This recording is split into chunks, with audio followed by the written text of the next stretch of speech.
Good evening, ladies as well as gentlemen. Papa Boris here, playing some more Faeria, and in this video I'm going to teach you how the Pandora mode works.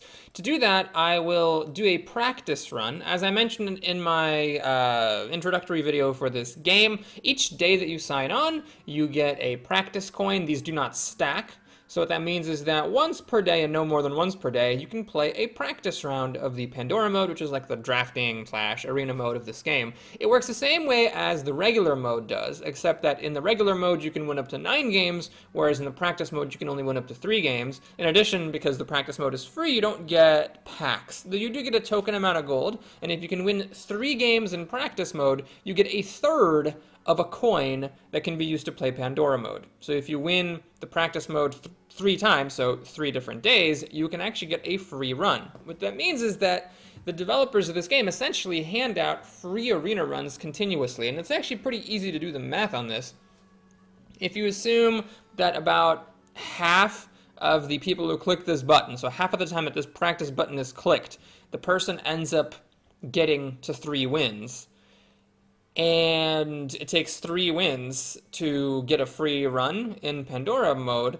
That means that basically 1/3 times a half, or 1/6 of the times that this button is clicked, on average over the long run, a free coin is given out, which is kind of a big deal. It means like for every 6 times that this button is clicked by any player, the developers give out a free run. Again, I'm kind of concerned, almost for the developers' sake, this is too generous because, as I talked about in the last video, the reward structure for Pandora is fixed and quite generous. So I hope that they're able to make money out of this game. But anyway, let's go ahead and take a crack at Pandora. So the first thing you have to do is decide whether you want to do single player or multiplayer. To get the free third of a coin, you have to do multiplayer, and multiplayer gives better gold rewards anyway, and it's more fun, so let's do that. Now let's talk about the rules. It's a little bit more involved than just in Hearthstone. In Hearthstone, you pick a class, and then you draft cards and you play a game. There's nothing fancy going on. In Pandora, there is a little bit more. So first of all, at the start of the run, one of the 4 colors will be locked out.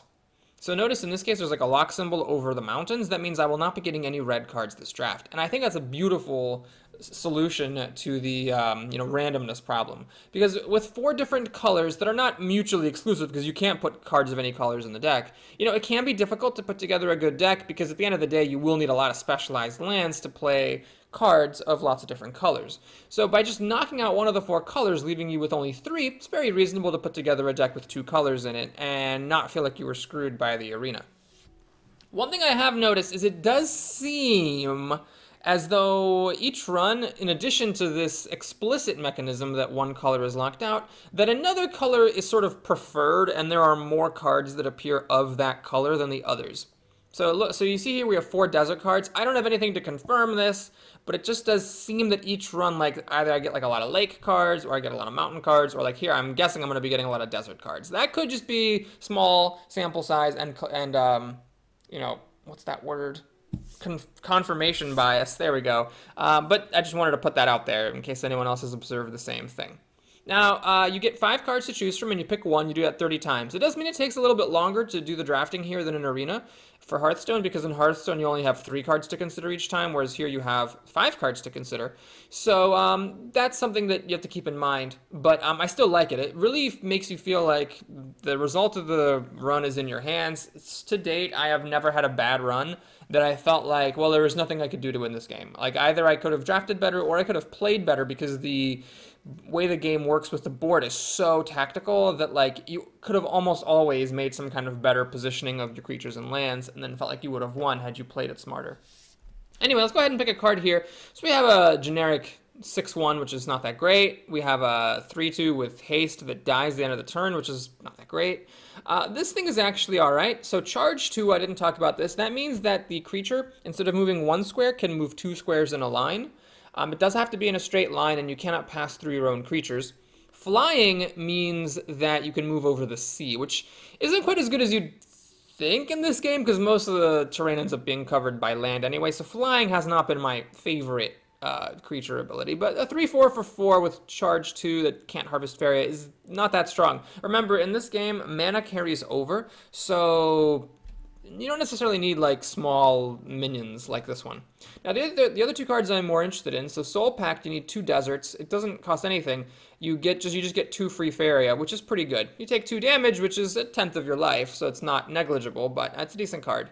Windfall's a different kind of mana gaining card. So this card, you have to have 2 lakes, and it costs 10, but it gives you 12. So you essentially get 2 net Faeria, but you have to have 10 up front to get it. On top of that, if you can lower the cost of this card, there are some effects that will do that, then this becomes much more lucrative. However, most of the cost lowering cards are in mountains, which I will not be seeing in this draft, and it does seem like I'm going to be getting a lot of deserts. So let's go ahead and grab Soul Pact and see what happens.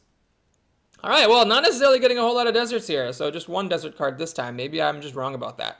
So let's take a look at these new cards. So Shifting Octopus requires 1 forest, 1 lake, and then this symbol here, that just means 1 special land of any type. And so here you get 2 different effects. So basically you can get like a 5/5 for 4 if you have a variety of lands. Additionally, you can take off 2 health or 2 attack in order to get jump or taunt. So it's kind of an interesting, versatile creature. This is a 6/4 for 3 that requires 2 deserts. It's got Death Touch, which works the same way as it does in Magic. If you deal damage to a creature, you kill that creature, which is very weird because the thing already has 6 attacks, so it's already going to kill most creatures, and you have to sacrifice another creature to summon it. So you want something crappy with a last words effect or like some kind of a token. So this I'm not a super big fan of. And even though I have Soul Pact, I'm not really that committed to Desert. It's actually probably my least favorite color. I'm not saying it's the weakest. I don't know what the weakest is. I haven't been playing this game that long, but it's not my favorite at the moment, so I'm not going to take mediocre cards in it just because my first pick happened to be a desert card. Then we have this Oakling, which when it dies gives a random creature, green creature in your hand +5/+5, so it's a little bit tricky.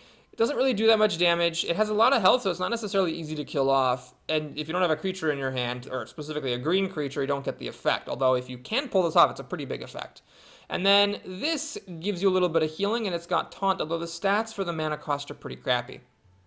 So I've got a couple of different options here. I could take the Forbidden Library, which is a very strong card. At the beginning of the turn, you get an extra card, an extra 2 Faeria, and take 2 damage. The problem is it does require 4 lakes. So if I don't end up drafting lakes, this is going to be a dead card whenever it is drawn, and there's nothing I can do about it.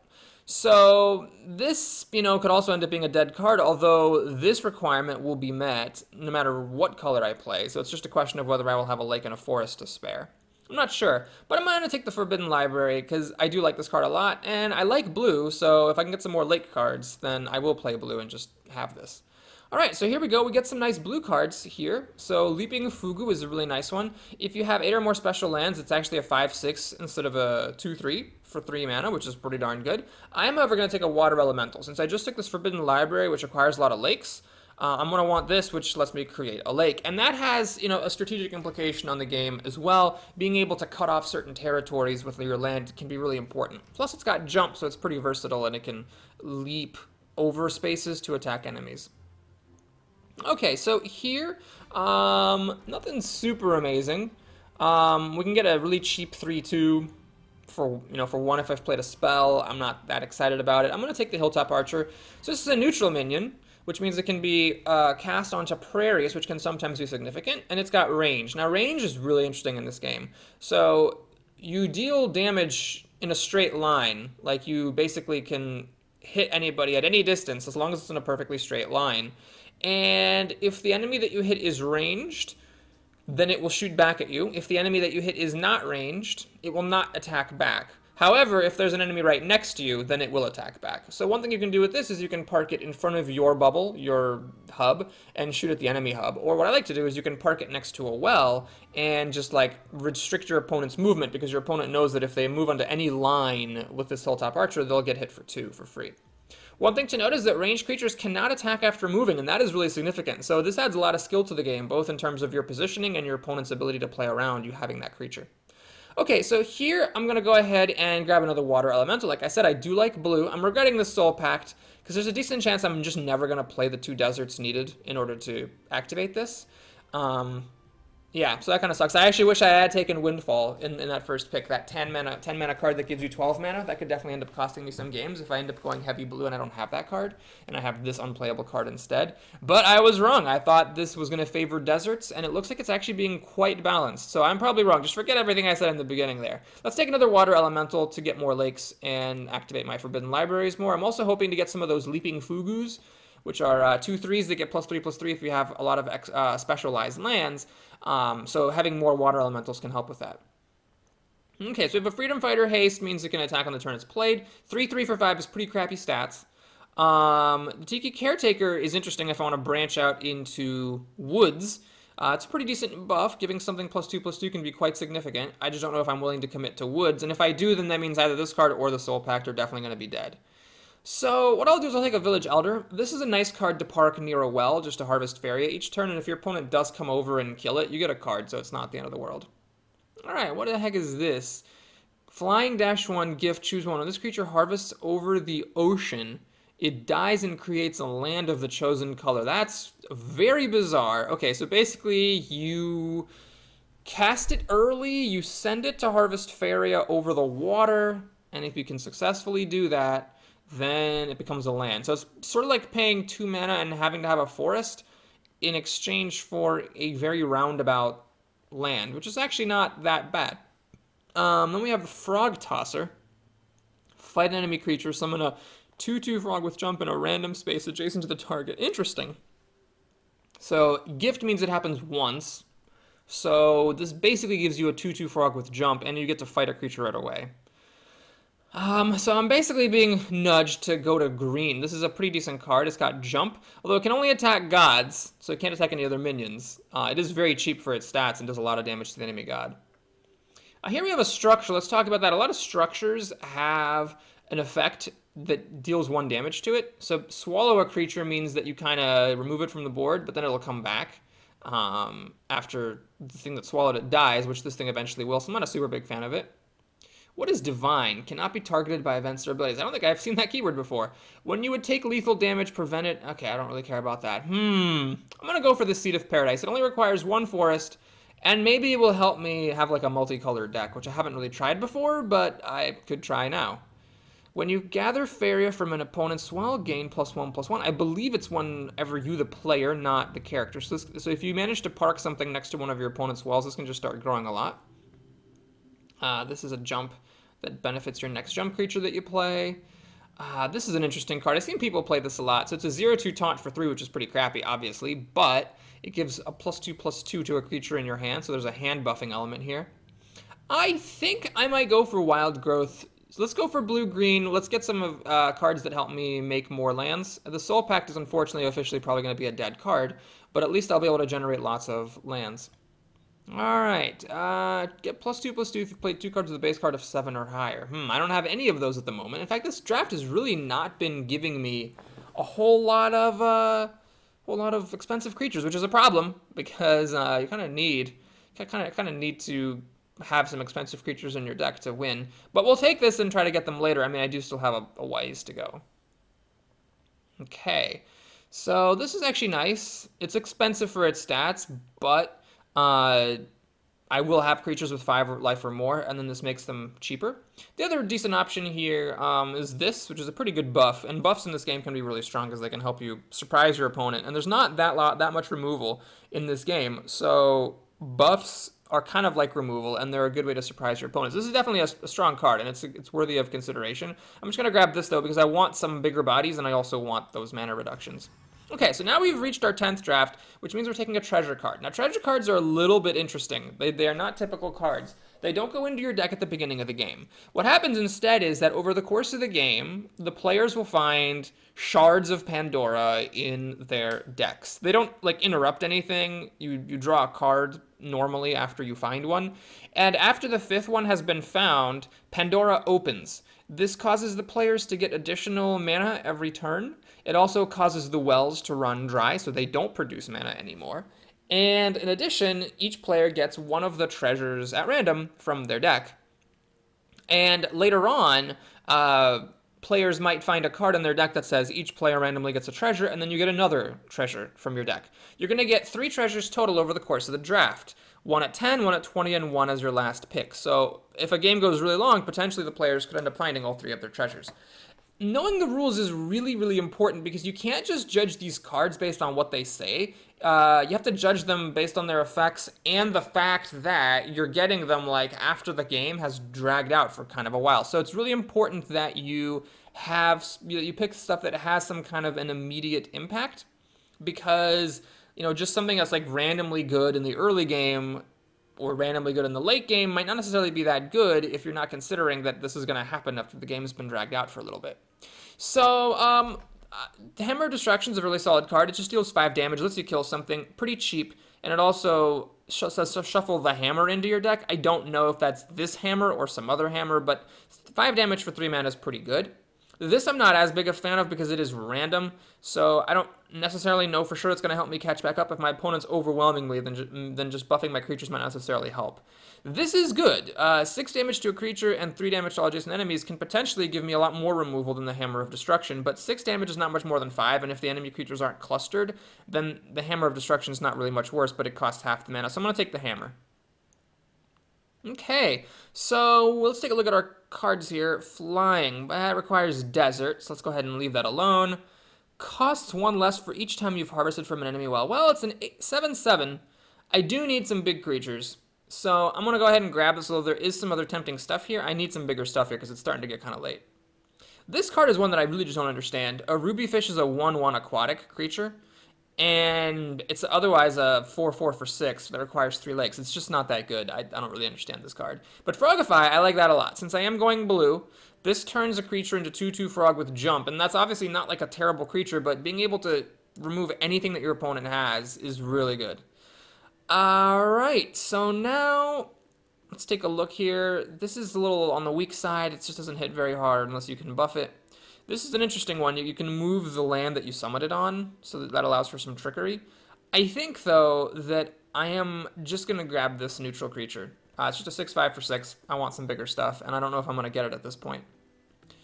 Interesting. So this lets me create a land of my choice. Is there anything else that's really that great here?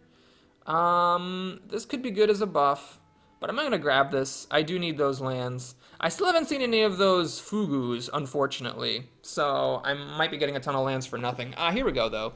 This pack has some difficult choices. So this thing gives you 3 mana each turn, and it lasts for 3 turns, so you get back 9, spending 4, so that's really good. This thing is really good, too. Just getting control of a creature with 2 attack or less can be really crushing, and then this is a pretty big ranged creature that hits harder the more and more it attacks. I'm going to take this because it's removal, but both of these are really good cards, and it's a shame I'm not going to get them. Alright, so we have some sand stuff, which I think the ship has sailed, but I will grab this Verdurant Force. This is a 7/7 for 6. It just requires 2 forests. And, yeah, I think this is just a solid thing to get.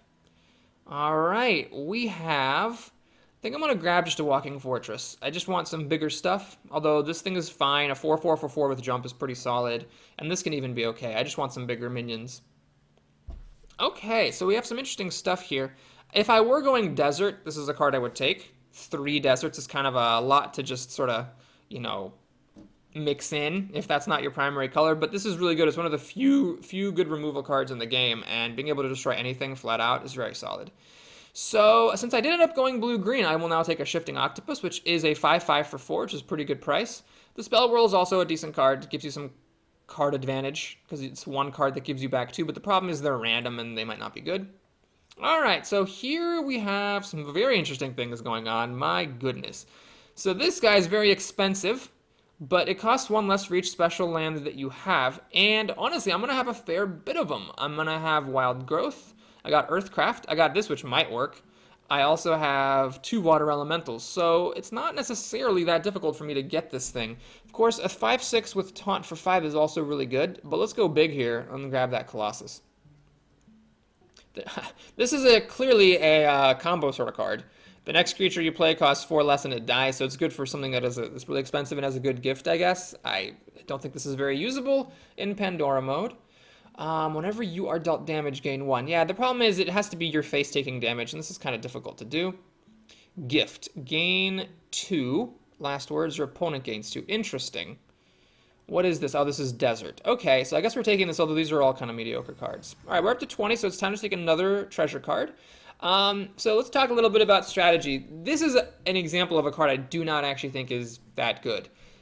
It has charge 3, so it moves really fast and it flies, and it's a 6/6 for 3. So you think, wow. And yeah, like, if this were just in your deck, this would be pretty amazing. But if we're talking about the fact that this is not going to come up until later in the game, this does not impact the board in any way whatsoever when you play it. So it could just, you could just get killed, you know, if your opponent's beating you up, or your opponent can have 6 damage and it just trades with one of their creatures. It's just not that good, even though it has such a cheap cost for the stats. Dancing Blade is something I have tried. It does deal repetitive damage, but it just doesn't do enough of an effect. I'm going to grab the Equinox Automaton, which is one of my favorite treasures. It gives you 6 life when you play it. It deals 6 damage to your opponent when it dies. So it has a really big impact when you play it. It has a big impact when it dies. And a 6/6 for 6 is fine. I mean, compared to other treasure cards like this 6/6 for 3, it's weak.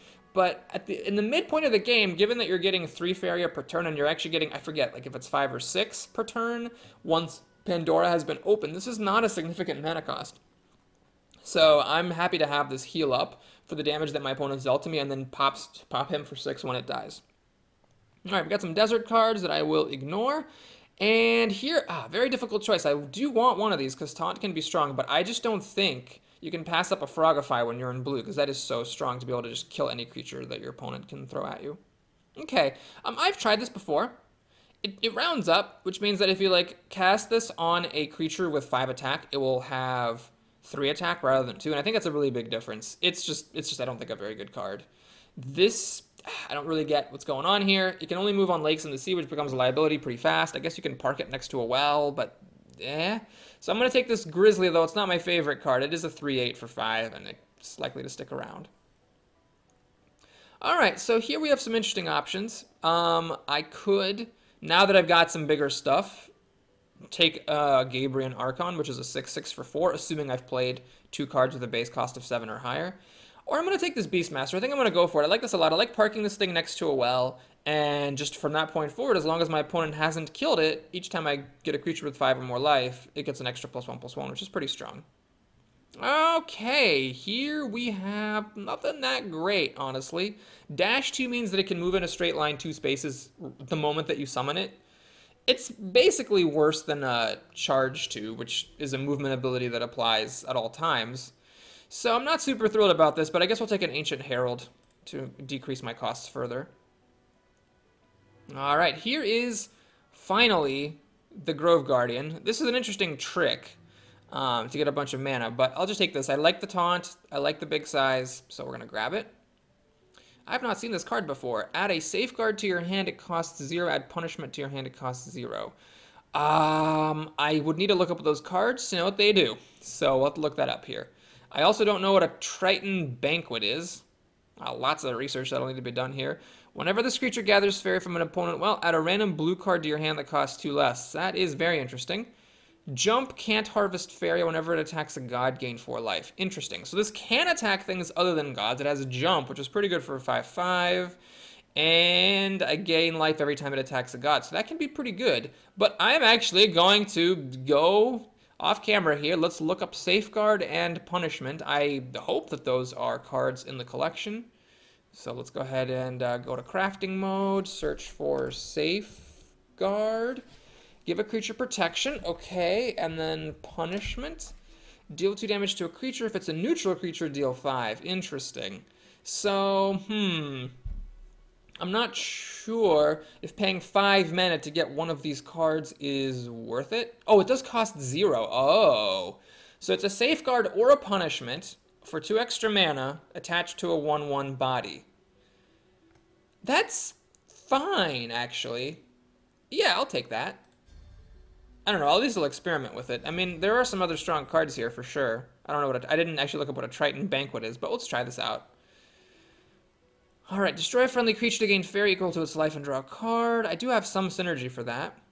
This thing is interesting. I've seen people use it. It does give a massive buff, and I've talked about it before in this strat. I just don't know if it's good enough. So this is a potentially 4/5 with jump for 3 if summoned adjacent to an enemy well, which is possible. And then this thing, I just don't like this thing. Gain life for each time you've been dealt damage. By then it's too late. I'm just going to grab another octopus. This can be, for example, a 3/5 with jump, a 3/5 with taunt, or just a 5/5 for 4. And I am green-blue, so these costs are not onerous. Okay, what is this? Dash 3 gift, set a god's life to 10. Very interesting. That could be really good. It does require 7 lakes, which is a lot. I do have 2 water elementals. And, oh, nope, that doesn't work. And an Earthcraft.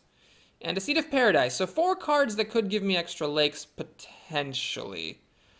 I could just play it safe and grab some Faeria. Or do a temporary removal. I mean, this can be interesting, right? You swallow a creature. It takes 1 damage each turn. If you can manage to put it away from your opponent's creatures, that creature will be swallowed for quite a while. And on top of that, if you just do this in the late game, as long as you can win in the next 5 turns, it's like over. Yeah, maybe we'll try this. Instead of going crazy with the Stream Reaver, let's give this a shot. It is removal. I'm going to have a pretty strong removal deck. Okay, so now we have the end of your turn, the end of your opponent's turn, set all players Faeria to 3. That just happens every single turn. Interesting. So it prevents either player from amassing Faeria. Goodness gracious. That is interesting. This is also very interesting. It turns a creature into a 5/5. So if you have something crappy, you can make it into a 5/5. It does remove their effects as well, so it turns them into this. So any effects they had are also gone. And then if your opponent has a really big creature, that can work. Then we have the God Hunter. I do like this. If you can get a forest next to your opponent, you can plop this down and start whacking them for 5. This is a tough pick. So lots of difficult decisions in this game, as you would expect in any kind of arena mode. I haven't really talked about this, but this can also be a threat. Man, well, I've played with the God Hunter before. I've not played with this before, so let's try it and just see how it goes. All right, and so this is our last pick. So we can give a creature taunt. I can get another one of these archers. Giving a creature +0 or +4, so giving a creature 4 health can also be really good. These are all just really solid cards, honestly. I already have one of these. I do like these a lot. But let's take this. I don't really have that many combat tricks. Let's get a healing card. This is good to park next to a well. So let's do that. All right, we have another treasure here. So draw 2 cards and get 2 Faeria. Pretty solid. You can give everybody a buff of 1 attack, flying, and jump. So this can be interesting if you're ahead. But if you're behind, this is worthless. And this thing I just don't really like that much. Like, I've used it, but it doesn't hit back. It's not that hard to kill a 6 health creature by the time in the game when you can actually play it. And dealing 3 damage is sometimes not enough. So I'm going to take this, although it's not my favorite treasure. It's just free. It gives me 2 cards and 2 Faeria, so it can help me find an answer to a bad situation. And also get the mana to play it. So this deck definitely has some issues. I really wish that this Soul Pact were a Windfall. That's the 10 mana blue card that gives you 12 mana when you play it. Yeah, I just got fooled. I will now say that it does not appear that this mode biases what cards you see of what colors. It's not like each time it's more of one color or more of another. It really seems like that was all pretty random. I started out with 4 desert cards in my first pack, picked one of them, and then didn't really see that much more desert, so which is good. I don't think it should be biased. I think it should be random. I think locking out one of the colors is good enough. Okay, so now let's think about the situation. So I don't want this early on, clearly. Do I want this to get 2 Faeria for free? But I do have to play 2 forests to get it. Is that something that I want to do? I don't think I do. Well, I could, for example, play a forest, then another forest, and put this Royal Judge next to a well, and add a card to my hand. Oh god, did I click on it? I didn't. I actually ran out of time. Alright, we got a Seed of Paradise. This is actually really interesting. I could play that right now. Flying dash 1. Yeah, why don't we do that? I'm gonna go ahead and let's see. When a creature harvests over the ocean, it dies and creates land of the chosen color. Okay. So let's do it. Let's put a forest in front of me. Put a Seed of Paradise on it. And I'm going to create a lake, because that's what I need the most of. I'm going to dash over here. And then I'm going to just move it over and create a lake next to this well on my next turn. Unless my opponent can kill it, which is possible. Remember, my opponent, because he went second, has the Explore card, which lets him create a Prairie and get 2 extra mana, which he's using right here. And he's coming at me, bro, so that's pretty smart. You know, when you have that that starting card, you definitely should use it.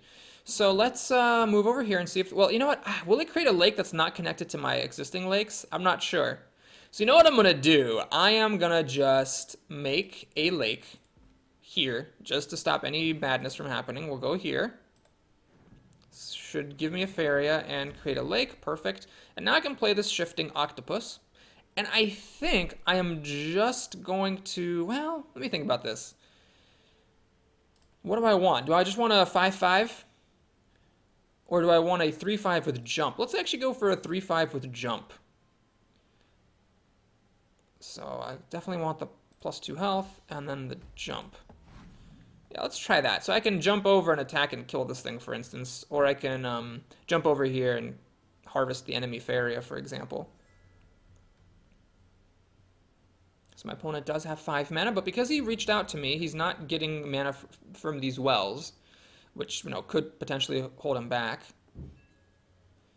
Interesting. So my opponent actually just made a desert here and then didn't do anything, which is very interesting indeed. So what I'm going to do is jump over here and collect mana from his well.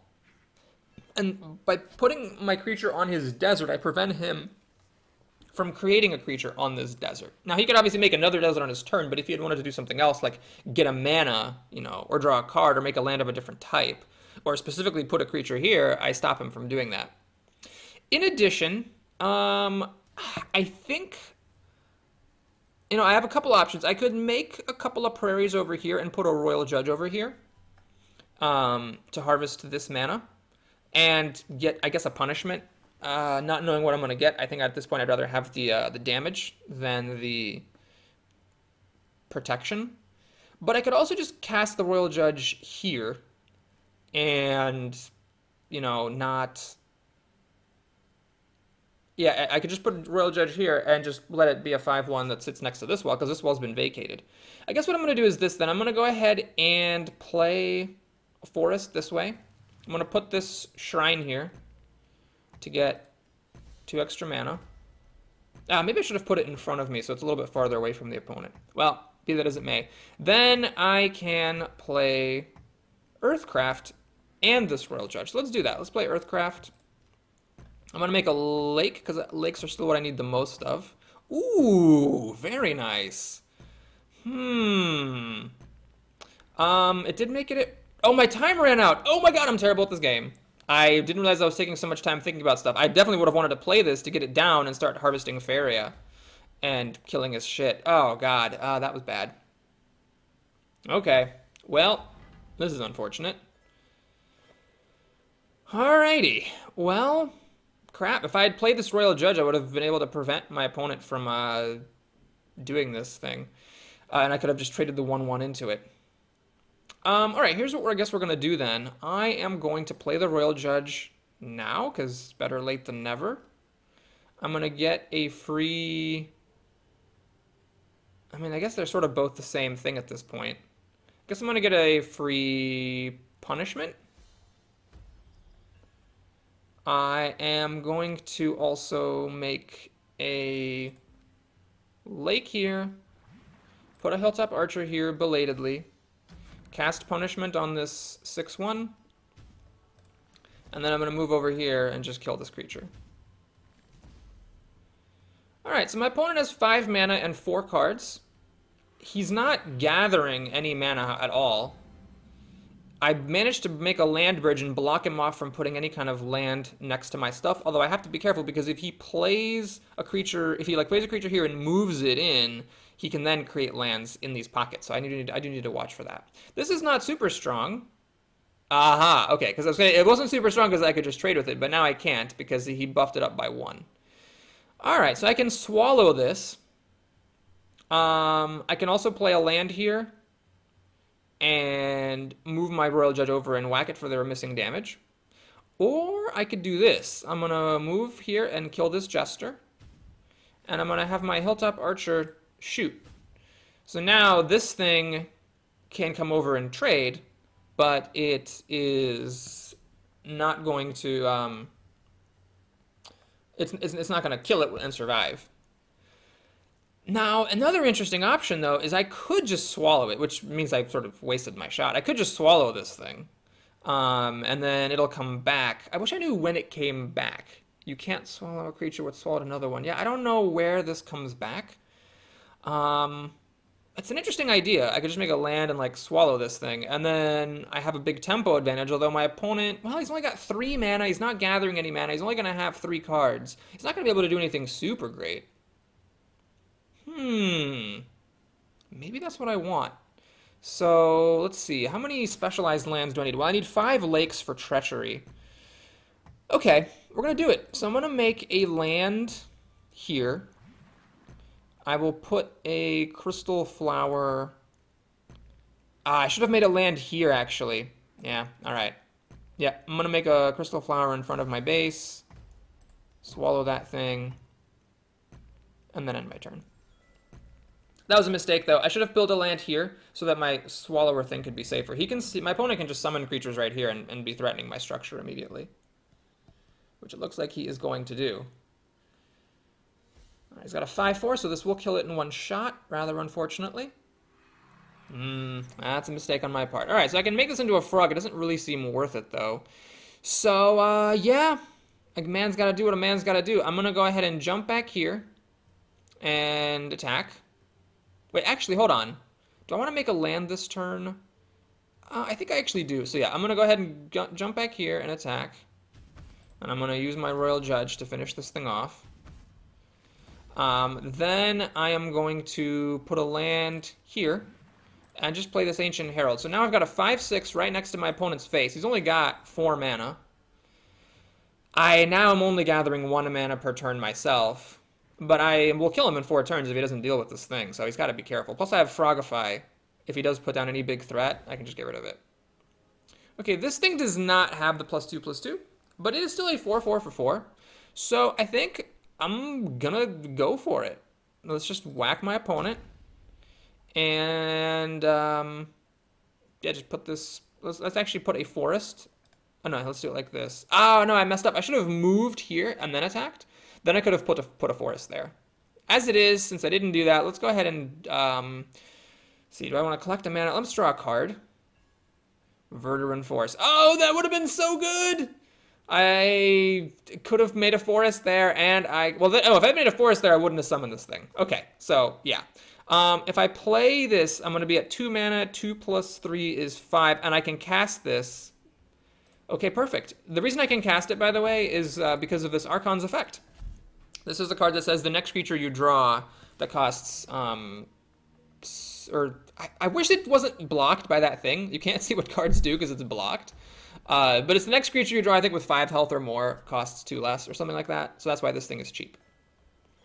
Okay, let's not make the same mistake twice, though, shall we? So what I'm going to do is, first of all, kill this, move this over, and attack my opponent, put a forest next to my opponent, and then make a Verduran Forest right in his face.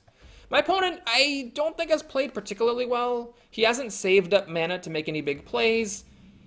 He didn't stop me from making lands right next to him and just crushing him with creatures. There's a 7/3. What is this? You may sacrifice another creature to gain 3 Faeria. That's not going to change anything, my friend. So you're dead. Boom, and boom. Nice.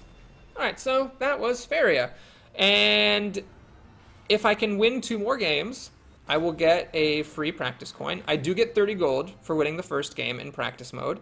And remember, in this game, gold is like in Hearthstone, but multiplied by 10. So 30 gold is the same thing as 3 gold in Hearthstone, which is, not that much, but it is something. And from the developer's perspective, across the, hundreds or thousands of people that are going to be playing the game, it definitely adds up. So it's pretty generous that, remember, this is all free. I got a practice coin for free just by signing in. Each day you get 1 free run in Pandora.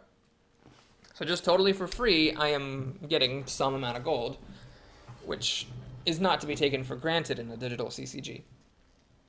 Okay, we're up against Dido. And we're second, so we'll have the Prairie. This is actually a pretty decent start. I do have the Village Elder, so I'll be able to plop this down next to a well and start gathering Faeria. These are more late game cards. They require a lot of specialized land, so I will just go ahead and shuffle those away. Primeval Colossus, that's a little bit unfortunate. But, yeah, we have some interesting options. I think I can be pretty happy with the situation.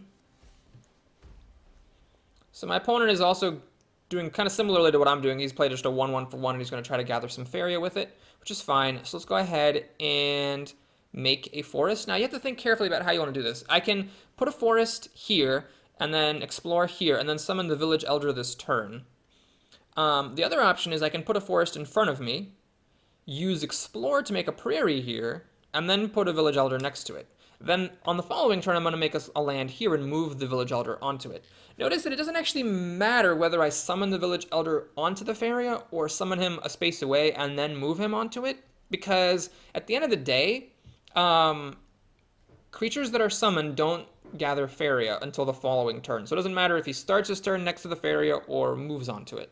Now, what the significance is, though, that if I put him here now, then I can immediately start working on the bridge to the other well. Whereas if I go forward and then over, I'm going to have to spend one turn putting land here before I can go back and make this other bridge. I do like, though, if possible, to go up and then over twice, even though it takes an extra turn to do that, because that automatically protects my pockets.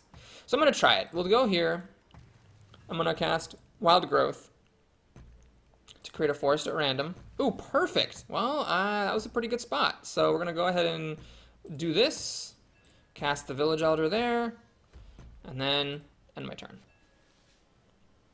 That went rather well. So now my opponent is going to play a land here, move his Farm Boy onto it. He's going to have 6 mana, so he could potentially summon a pretty big creature right now.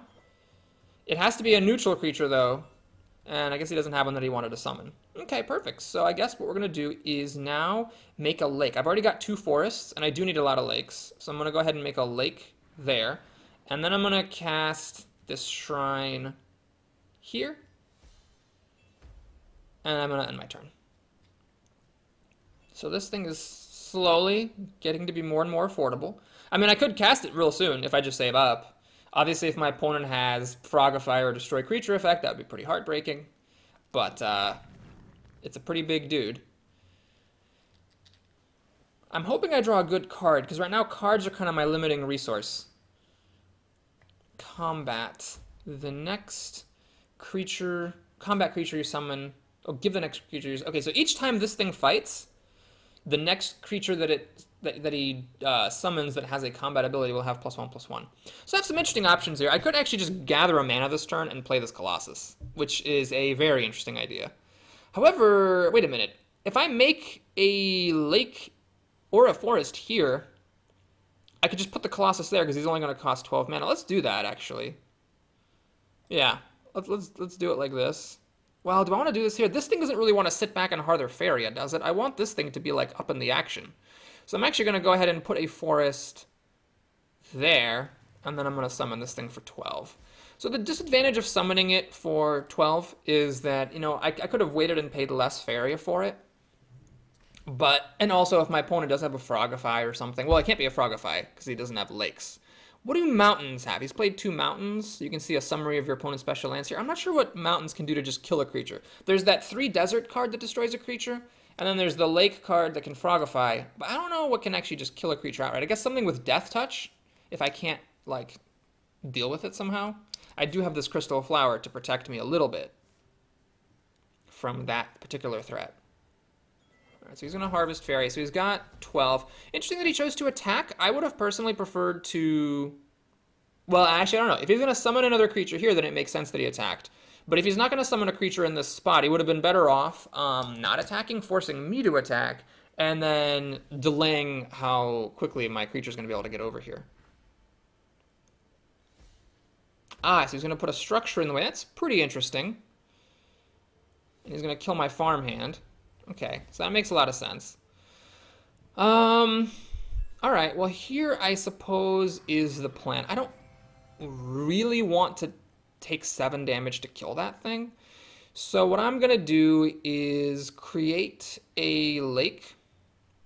This is a 5/4. I definitely want to kill this thing. I mean, that's a given. That thing's got to die. I'm going to have to hit that thing and kill it. So, yeah, let's make a lake somewhere. I guess we'll do it here.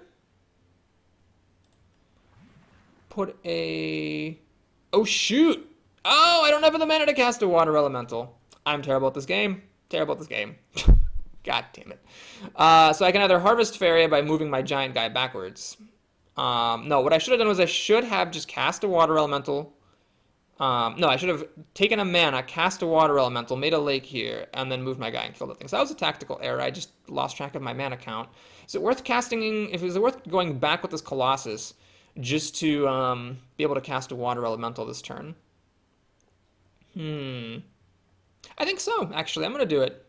I'm going to go back, get a Faeria, make a golden water elemental, and then I'm going to make a lake, let's see, in my opponent's business. Here or here, perhaps? Let's go here in the center of the action, and then end the turn. So next turn I will get, assuming he doesn't kill my water elemental, which is possible that he will, I will get 5 mana to work with. This thing doesn't do anything. This is, I really wish it wasn't blocked by this thing. But this thing makes it so that whenever an enemy creature dies, you get a mana, and your opponent's face takes 1 damage. So it's a pretty decent thing. He's going to deal 3 damage to my water elemental, killing it, which is unfortunate, but also not the end of the world. It wasn't combat either. This has to be in combat, so that's why this effect didn't trigger. We're finding the shards pretty fast, so we're going to get some treasure soon. Unfortunately, I got something I didn't really want. I don't want to cast it, because if I do, then I will draw a card, but I'm not going to be able to play this water elemental. So, we're going to play another water elemental and make another lake. Let's go here, maybe? Now I'm going to move my guy forward, kill that. And I really want to think if I need to make any more specialized lands. I don't think I actually do. I think I'm just going to get a mana. I've got 4 lakes. I can make a 5th if I get that treachery card. And my main reagent, my main limiting factor so far has been mana. So what I'm going to do is collect a mana here, and then maybe, you know, draw a card next time if I end up having more mana than I need. My opponent's got 8 mana, so you can play something pretty big. The Colossus could take care of it. This could take care of it temporarily. He's going to try to kill off my shrine, which makes a lot of sense, because that'll give him 2 mana. Alright, so this doesn't actually do anything, because it says deal 2 damage to all adjacent creatures. This is a structure, not a creature, so it didn't do anything. I don't know if he just wanted a forward creature to try to build a land near my hub, or if he thought that that would kill this shrine and is now screwed because he didn't get the 2 mana he was expecting to have. Nope, he had the mana for it. Alright, so this thing gives 2 mana whenever it attacks, which is pretty good. I could Frogify it. My opponent is out of cards and out of mana, which is interesting. Alright, let me think about this. I mean, I definitely want to kill this thing. That seems like a good thing to do. So I need to make a land in here. The question is, what kind of land? I mean, I don't think I need to... Yeah, I'll make a prairie. Here's the thing. I don't really care that much about summoning creatures here, and I do want to block off my home territory just to stop my opponent from doing any kind of trickery. So we're going to go ahead and just kill this. And I am, I suppose, going to either cast this Crystal Flower to take this thing out of the way and stop my opponent from getting mana. Yeah, I'm going to do that. That seems pretty significant. Not only does it collect a mana, but it's also going to give him 2 mana from attacking and killing my water elemental. So yeah, we're going to go ahead and play this in a little safe spot here. Swallow that. Then I'm going to move my water elemental. It can jump over here to gather Faeria from my opponent's well. And after doing that, I'm going to go ahead and kill this guy. And I suppose I will do Earthcraft. Well, actually, no, I don't want to do Earthcraft yet. I want to be able to make a land next to my opponent. So right now I can make one close, but not quite right on him. I'm just going to end my turn and do that next time. So my opponent's out of mana. He only got the 3 that he got for his turn, and he's down to just 1 card. So he's in a really rough shape, because I still have a 7/4 tromping around, and all he's got is this 1/1, which I will have to attack. Okay, so my opponent's saving his mana, which is very logical. And he's drawing a card. Okay, so he's trying to get an answer of some sort to the dire situation that he is in. All right, did he get a taunt? He did! Oh man, he got a taunt. All right. So that's frustrating because it means I will not be able to jump over and make a land like I had planned. And he's moving. This, I think, is actually a mistake. I think that was a pretty significant mistake. The reason that's a mistake is that by keeping it here, I would have had to move my guy here and then attack. This way, I get to move my guy forward and attack, which puts it in a better position. Well, I guess this and this are equidistant from the hub. But like, for example, I go up here, I kill the farmhand, and then now, next turn I can move here and make a land there, whereas back here I wouldn't have been able to do that. So, let's see. We will do this and kill that farmhand. Regrettably, I cannot get in there. But what I can do is I can make a, let's do a forest here. Oh, nice. So we found the final shard, which means all the wells are now dry, and we get a treasure card. Oh man, this couldn't be more perfect. I'm actually getting this honkin' thing. Nice. All right, so what I'm going to do is then I'm going to make a lake there. Summon this thing. I'm wasting the life gain, but it's going to deal 6 damage to my opponent when it dies. I'm going to kill his Jester, and I'm going to end the turn. This is pretty good. So the one problem, of course, is that when Faeria, or when Pandora opens, you start getting 6 mana per turn instead of 3, so it really ramps everything up. So my opponent might now be able to do something that he wouldn't have done had I not found the shard. But I do have a 6/6 that he needs to deal with, and I've got a 7/3, which can kill most things that he might come up again, might decide to put in my way. Plus, I can also Frogify. All right, that was a pretty good card. So he gets to kill my 6/6 and get a 6/1 himself. However, that was his entire turn, and I can kill this. So I feel like I'm actually doing all right still. Now I'm getting 6 mana myself, so yeah, this is looking pretty good. Let's see. Let's make a. Let's do a jump here and kill his 6/1. Let's. Oh, I messed up. I gave him 2 mana for free. I should have killed this first. That was a mistake. I just gave him 2 free mana. Yeah, okay. We're going to go ahead and make a forest next to him. So now I can make creatures right next to him on either lakes or forests. And we're going to make the Wave Crash Colossus, because that is a 7/7. He's actually being threatened with lethal. Now, he does have 9 mana and potentially 4 cards to deal with this, but I know he used his treasure card. So, yeah, I'm in pretty good shape. This thing is not coming back for another few turns. Man, I'm really impressed with this Crystal Flower. That is just great. It's a remove anything for 3 mana, basically. You're probably going to have 4 specialized lands no matter what deck you're playing by the mid-game. And, yeah, I mean, as long as you can win before it goes off or before the creature is relevant again, it's pretty damn good. So my opponent elected to use his menu action here to draw an extra card, which is perfectly reasonable. He's looking for an answer. He's used his treasure already. And notice that treasure that I had that dealt 6 damage to his face was pretty damn good there, because now I'm actually going to kill him next turn instead of in 1 turn. Okay, so he spent 2 cards to just kill one of my creatures, which is unfortunate, but not the end of the world either, because now I will hit him for 7, and I'm still threatening lethal next time. I'm going to draw a card. Seed of Paradise, unfortunately, not the most relevant creature at this time. Luckily, I do have a creature here, so I'm going to play it. Is it even worth spending the mana on this? Well, I can't harvest over the ocean because there is no mana anymore, so it's just a 0/2 flying that takes up space. Yeah, that's not really worth it, so I'm going to just pass. And it's nice. I'm going to get 6 mana next turn because Pandora has opened, and I can draw an extra card. So I'm getting 2 cards, hopefully, that are relevant. And my opponent still has to deal with the 7/7 at his doorstep, and he's got mountains, and mountains are really not the best at dealing with big creatures. Treasure cards can help, but he's used his treasure. And yeah, he concedes. So that was pretty good. Now I have a couple of chances to try to get 1 more win. And my free 1/3 of a coin. I've been lucky, though. I have not drawn this Soul Pact, which is a dead card. I could cheat it into play, like I could make 1 desert and then like maybe make another desert with Earthcraft or something late in the game if I have all the lakes that I need. The problem is I do have 1 really good card that requires 5 lakes, so I need to get up to 4 lakes minimum, and then like be able to, and then so that like if I draw that card and want to play it, I can make 1 more lake and then play it, you know.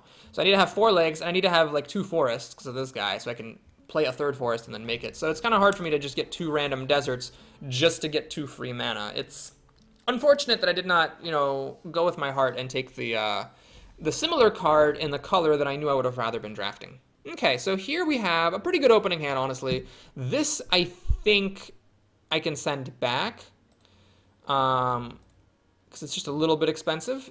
And I am second, which is pretty cool. So I can play a Village Elder next to a well. And I also get to do the Seed of Paradise, which is pretty good. Also, I can do a Hilltop Archer next to a well also. My opponent chose an interesting opening. I don't know. This is kind of... I'm not going to say it's a mistake. I'm not that expert at this game to know what is or is not, you know, a good play. But it does seem a little bit odd. Let me see. What do I want to make? I want to make a lake. It does seem a little bit of an odd move, though, because why not, like, get to a well or cover your front? I'm not sure, but whatever. He also didn't make any specialized lands. I generally like to make specialized lands when possible. I am going to do this now so that the Village Elder can move next to the well next turn. So I'm going to do that for 2 mana and the Prairie and summon it. I really like going second. Going second is just awesome. I'm sure that the developers play tested this and made sure that, like, you know, it's balanced. But getting 2 free mana and an extra land seems good. My opponent is continuing... Oh, no, that's a forest. Never mind. Okay, so my opponent is making a couple of specialized lands and getting a pretty big guy here. All right, seems legit. So I'm afraid that if I do this, it's not going to give me my land because it's not adjacent to a land that I already have. But let's just do it for science. Let's go here, harvest some mana, see if I create... All right, it does make it. It is under my control. Okay, good. So what I'm going to do here is cast a... Actually, hold on a second. What I need to do here, I think, is, let's see, make a lake here, move my Elder, get the mana. Now I can play both of my cards. So let's do that. Let's make a forest here, connect my lands, and let's go ahead and put... Ooh, wait a minute. This is interesting. This is very interesting because as tempting as it is to make this ranged guy, if I wait a turn, I can actually make this and make that into a 5/5. I'm going to go for that. That seems good.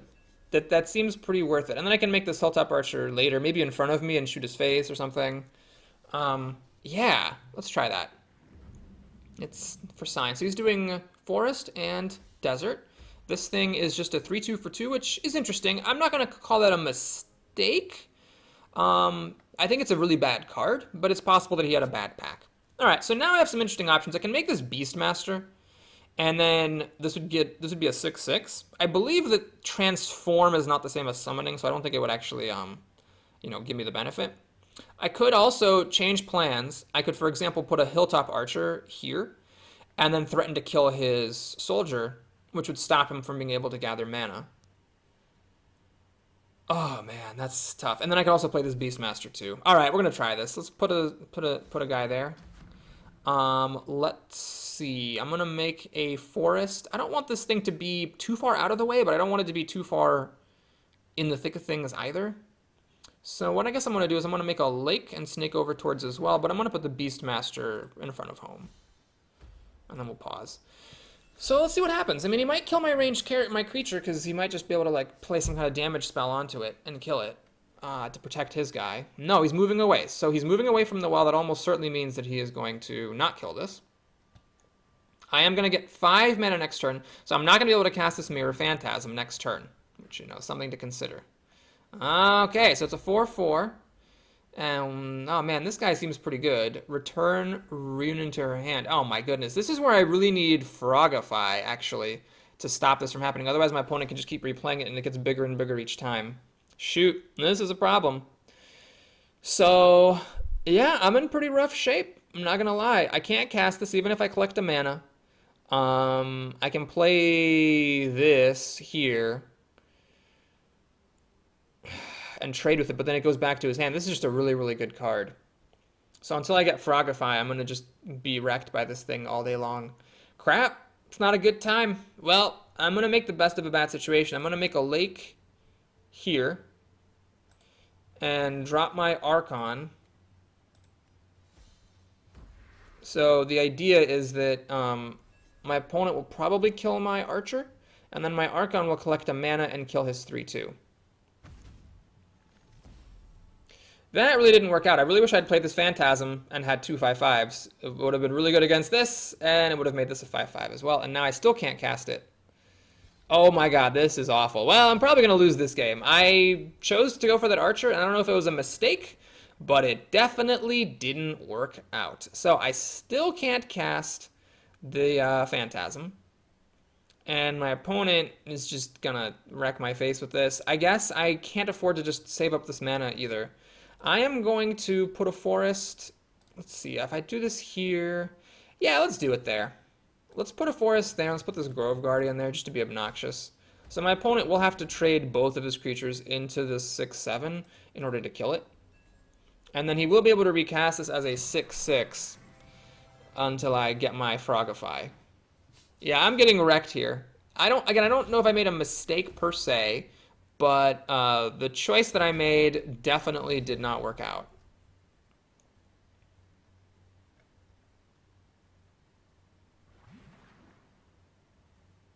All right, so he's going to stop my mana collection, which makes sense. I do draw a card for that, though. And this does not work, unfortunately, because this is 3 and this is 6. And I still can't cast my Phantasm, and I'm only getting 3 mana per turn, so it's a little bit of a problem. This thing doesn't work. It's a 5/5. It just dies to that. All right, well, I got to cast it. So we're going to cast this octopus here. And I think we're just going to keep it real simple. Let's, well, hold on. The thing that's in front of it is a 3/3. So, yeah, why don't we go for that and then jump for some flexibility. All right, and then that's just my turn. All right, so the 4th shard has been found. It is possible that we will get another shard, and then I'll get some useful treasure card, but I don't have a good treasure card to deal with this. There is one really good treasure card that lets you take control of an enemy creature for 9 mana, but I was not offered that one, unfortunately. Okay, so that's how it's going to be. All right, so now my opponent is a 3/7 versus my 3/5. And I cannot take control of it because it's got 1 attack too many. I can take control of this 1/1. Who friggin' Ray? Okay. Yeah, I really needed to have made this a 5/5. I guess what I'm going to do is I'm going to use my jump. Oh, this has taunt? Oh, for Christ's sake. This thing... Oh, yeah, because it gave itself taunt when it was cast. Right, I can't jump away either. Man, I wish I could take control of that. That would maybe turn things around. All right, so how do I do this? Where can I put lands? Nowhere good. 3/8 doesn't really work that well against a 6/6. This at this point isn't that good anymore because my thing died. Well, crappity dappity. Dappity dingle. Oh, God. I'm tempted to concede. Because I'm not sure that it's really worth it to keep playing this. But I guess we'll cast a Grizzly there. See what he wants to do. It is a 4/9, which is kind of big. My opponent will get to kill my 3/5, though, and neither of his creatures will die. Yeah, I'm counting for some kind of a miracle with the treasures, although I don't think any of the treasures that I took are actually going to be that good. All right, so he elected to jump here and kill my 3/4 that was buffing my high health creatures. He made a land next to me. I forgot this thing had jump, actually, because it's blocked by the stupid symbol here. And I guess I'm getting a 5/5 next to my face. Yep. Yeah, this guy played well, had some good cards, and he's actually going to try to stop me from getting Faeria. Interesting. Don't know why he really cares so much about that. Okay, so we got one of these. It's a 7/7, which is pretty good. I am going to die in 4 turns to this 5/5. So do I go for the defense, or do I just try to race him down? I don't think I'm going to be able to race him out, though, am I? Like, that's just not possible. He's actually trying to get his guy to die so he can recast it as an 8/8. And I still haven't gotten Frogify. Well, let's actually draw a card. I got a Forbidden Library. That is not going to happen. I don't think well, sure, let's do it. So I'll make a Forbidden Library there. See if he'll take some time killing it. Or no, why don't I just trade? Yeah, whatever. Let's just trade. Make him recast it. This thing will give me its effect one time. I suppose I will kill off this 4/1. Oh, it's got taunt. Right. Jesus. Yeah, I'm in bad shape. So he's going to hit me for 9, and I'm dead in, like, basically 2 turns. All right, so there's Pandora.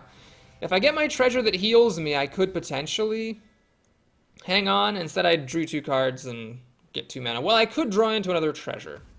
Oh, right, I forgot that thing had jump. Well, at least it distracted him from my face. Boy, boy, boy. Yeah, I have 2 Frogifies, and I never drew one, which was very unfortunate. Now I think I'm probably way too far behind. He's just swarming me with creatures here. I don't have any, like, global killing type of effects. But let's draw some cards, see what happens. Got a Colossus, which is interesting, but he'll just kill me. And then I've got that, which doesn't really do much. This doesn't do much either. Yeah. Is it worth it to keep on playing this? Alright, well, let's make a forest next to me. Let's summon a Colossus. Alright, let's make a water elemental. Just to distract him up there. And put a lake there, I guess, for some reason. And then in the turn. He does have 15 mana. And he's got that 8/8, which he can summon right next to me. Ah, he can also destroy my Colossus. Alrighty, well, I think now is the time to concede. So let's do that and take a loss.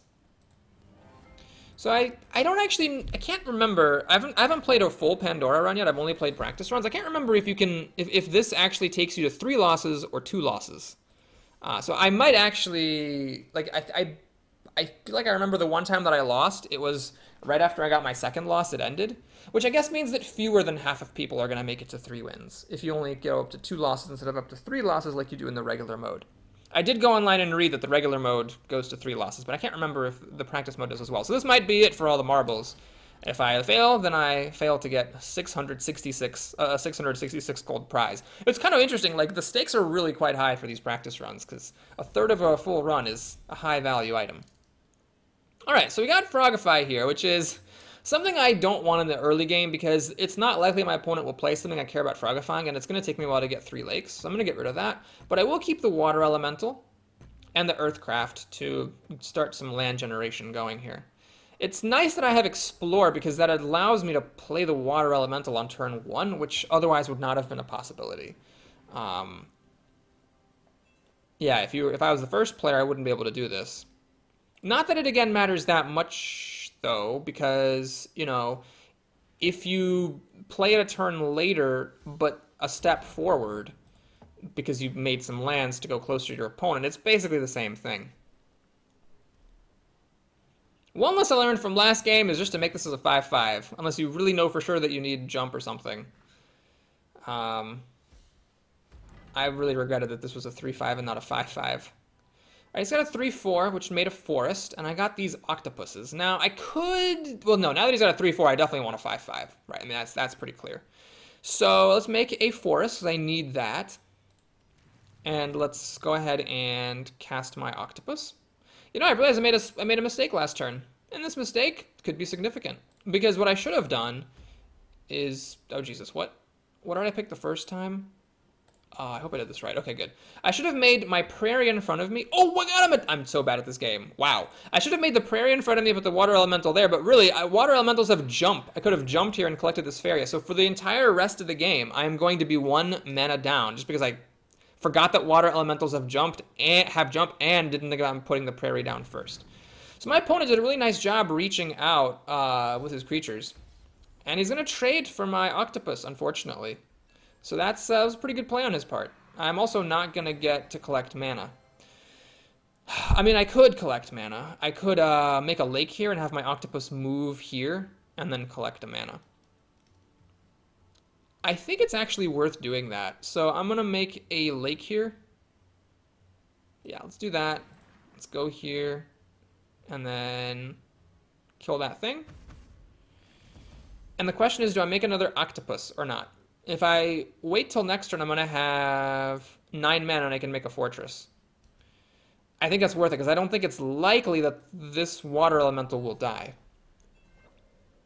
I could be at 6 mana right now had I not made that mistake on turn 2. So this game is very, very tactical. You need to make good... I mean, it's tactical and strategic. You need to have a good strategy about how to lay out your lands. You also need to have really good tactics for making sure that you don't forget how things work. All right, so he made a special land, and he made a 5/5 for 5, which is fine.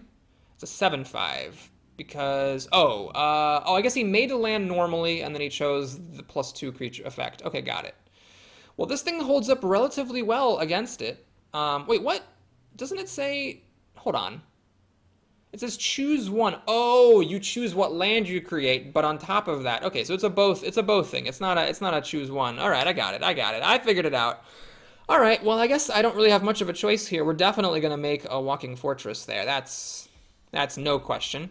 And then I think I am also going to make one of these shrines.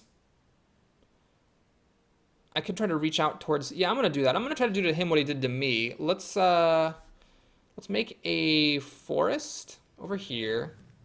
Let's play the shrine there. And I'm going to play Earthcraft as well to draw a card. And I'm going to make a lake next to his well. It's unfortunate I didn't get to Frogify this, so I'm going to take an extra 5 damage as a result. And he can trade both of his creatures and kill this, or maybe do better than that if he has a combat trick. So I'm holding my breath here. He only has 3 mana, which is good. And it sucks that this thing is going to die to both of them instead of surviving with 1 health. I do have a Royal Judge, which has that protection card that could protect me from some of the damage. And I could Frogify one of them if I wanted to take 1 less damage, which is a very narrow use of Frogify, I gotta say.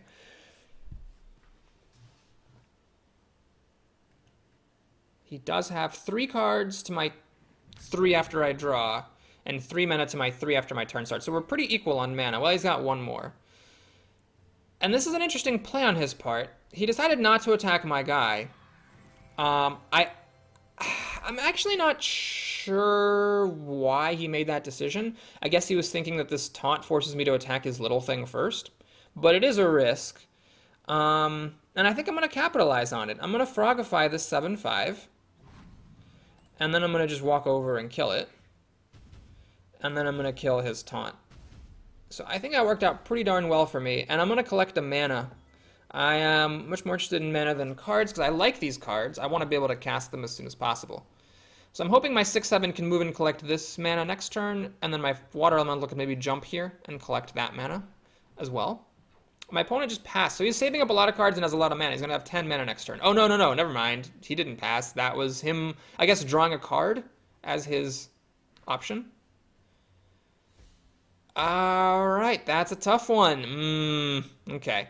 That one's tough because if I do jump here and collect the mana, he's going to kill this, and he's going to give a random creature in his hand plus... Or no, random creature you control. Well, he'll play a creature to attack me, and then, yeah. So what I'm going to do instead...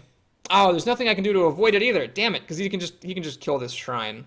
Shoot. And he's going to get 2 mana. Bummer dog. Okay, so I guess the plan is I am going to make a forest here and force him to next turn have to make a land here to stop me from just putting a land right next to his face. I am going to... Let's see, I can make a I can make a shifting octopus, but I can only make a 3/5 taunt, which is still not good enough to survive this. So yeah, that kind of sucks. I guess what I'm going to do then is put a hilltop archer here and start collecting that mana. And I'm going to jump here to collect a mana so I can make a forbidden library here. And then I'm going to move my guy over to try to tussle with his guy. It kind of sucks that my guy doesn't kill his guy in 1 hit. But hopefully I find a trick or something to help out.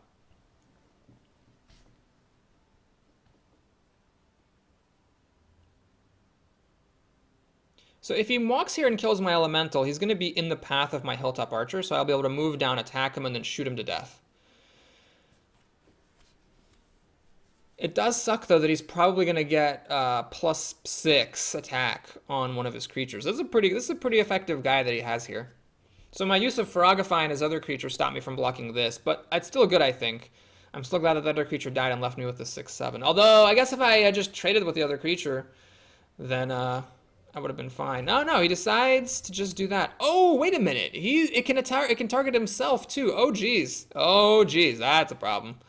Okay. I might be in trouble. So he ran away so that he can get an extra combat in. Interesting. I mean, the price he pays for that is that I am going to get to harvest an extra mana. Deal 4 damage to a creature or structure. Well, it's actually fine. So I spent a lot of his mana on a card to block something that only cost me a single mana. It does suck I'm not going to get 2 mana and an extra card, but I still have 5 mana at the start of my next turn, and I can draw an extra card if I want to. Last words. A random friendly creature gains. Okay, so I can just shoot this, but then that will give an even bigger buff to that thing. Let me think about that. Well, first of all, I think I am going to make a lake next to his face. I don't think there's any way I'm ever going to kill this thing before that thing dies. Unfortunately, he's very smart. He moved away from me, so I can go up here and try to chase it, but it's not going to be effective because he can just run in and suicide, this guy anyway. So I'm going to let him have it. Here's your buff, buddy. Have a 10/11. And now I maybe shouldn't have put a lake here. That might have been a bit greedy. Because the thing is that, like, this octopus would be in range of his guy, which I'm not super thrilled with. So what I guess I'm going to do is I'm going to give up the chase. I'm going to move here. And then I'm actually not going to let him get a free kill on my water elemental either. Just going to hop away a little bit. And then I'm going to pass the turn. So my plan is that next turn, if he comes down, then I'll be able to shoot 2 free damage on it. So he might be disinclined to do that. And then otherwise, I can maybe move my guy forward, make a lake here, and make like a forward octopus. He's only got 4 mana, which is good. I am going to have 9. He's going to let me have this unless he's going to deal damage to this. No, he's collecting an extra mana. And he's going to shoot down my archer. Damn it, that sucks. Whenever this creature gathers Faeria, a random creature control gets +1/+1. Okay, well, all right. Finally, this Aurora's trick is handy. I am absolutely going to do that. I am still going to keep on running away. The thing I have to be careful of is this thing is eventually going to run in and start to hit my face.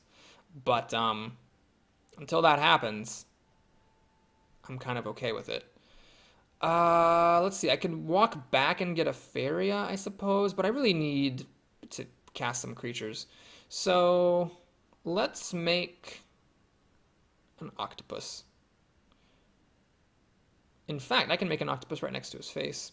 What I'm going to do, I think, is take a little bit of a bold line. I'm going to get +2/+0 twice. I didn't realize you could actually choose the same thing twice. But I'm going to do that, and then I'm going to get either a card or a mana. All right, let's get a mana here. And let's go for a card. I need to get Frogify. All right, so unfortunately, I didn't get any treasures that kill stuff, but I did get this thing, which is going to be interesting. So it sucks that he now has 6 mana to work with in a fistful of cards instead of only 3. And it sucks that this thing that I took over doesn't actually matter because the wells just ran dry. So that's a bit unfortunate. But if he moves this thing down another space, it's going to take him another 2 turns before he can even attack me with it.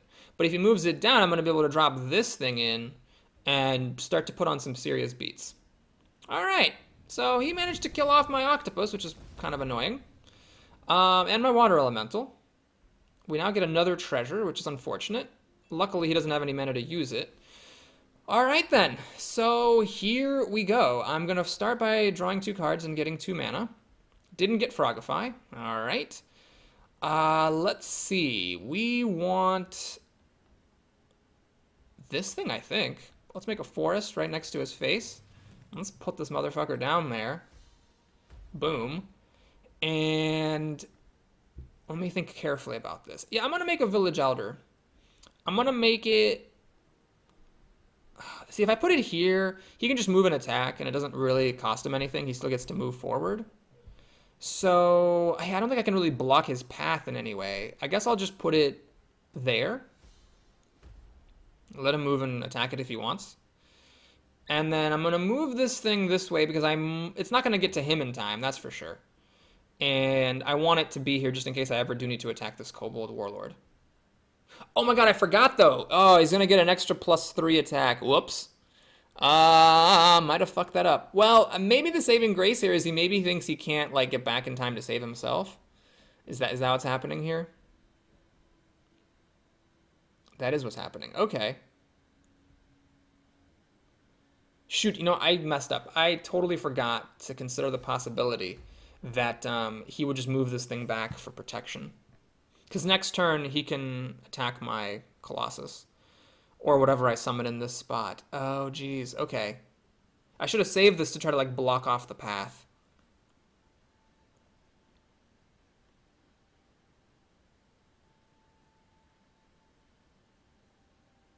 He's got 2 mana left. A lot of cards, but only 2 mana.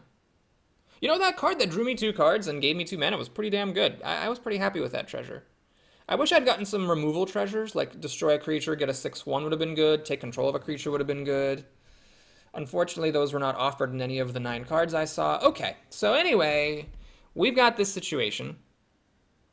Now, oh my god, wait a minute.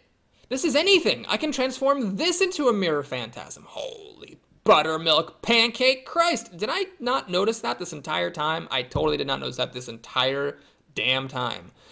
Oh, God. Okay, well, that changes things a little bit. So what I'm going to do is...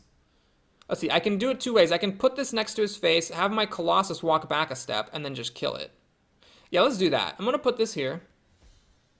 Make this a 5/5. Oh my god, did I actually forget this the entire last game, too?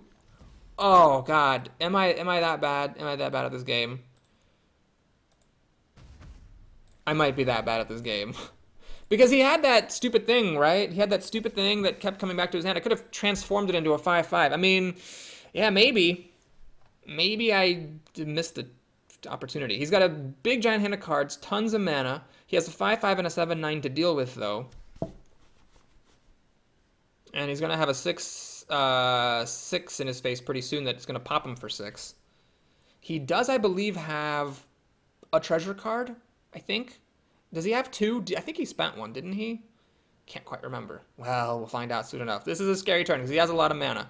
So there's much that he could do. He's going to make a Grizzly, which I'm thrilled to see because that's 5 mana. That does pretty much nothing. It doesn't have Taunt. I don't have to attack it. So this is actually really quite perfect. Let's just move in there. Put on some Beats by Dre. And now I have some choices to make. So I could just play this thing. The idea being that this would give it a +1/+1, and just put this out later. Or I could put this out now, and then, like, if he ever kills it, he'll just die. Let's actually, draw another card, see what I get. We have another Ancient Herald. Okay, whatever. Let's just do this here. For a little bit of healing, and then my turn. So what he needs to do is he needs to put a creature here. That stops me from moving my Colossus over here and my Mirror over and letting my Equinox Automaton attack. However, what I will do if he does that is build a land here, move my Phantasm this way, and then move my Automaton in to attack him for 6. And then he's in a lot of trouble, because if he kills this without transforming it, he's just dead. And if he doesn't have any healing, he's just dead at any point that dies. I can't kill it myself, though, but given that he has to deal with all this stuff anyway that's just like lethal on board, and the best thing he could do last turn was play a 3/8 without taunt, it doesn't even kill my guy, I think that I'm in pretty safe shape here. Now if this had taunt, it would have been a different story, because I would have had to attack it and I wouldn't have killed it, so that would have saved him a lot of damage. But because it does not have taunt, it's just a bad card in that situation.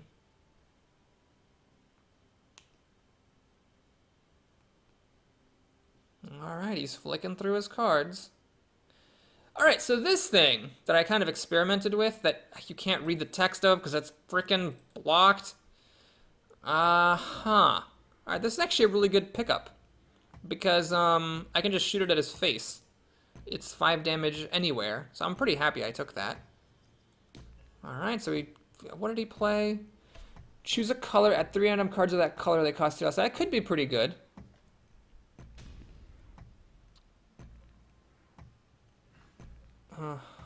Okay. Okay. Okay. Alrighty. That was pretty impressive. So next time he dies, this creature dies instead. So I believe I can just kill him twice. Or I can just... Wait, what? Oh, it can't be targeted. Oh my god. Well, I'm going to have to hope then that I understand this correctly. I'm going to move my guy over and kill him, destroying that creature. And then I'm going to just kill him for real. Blorp.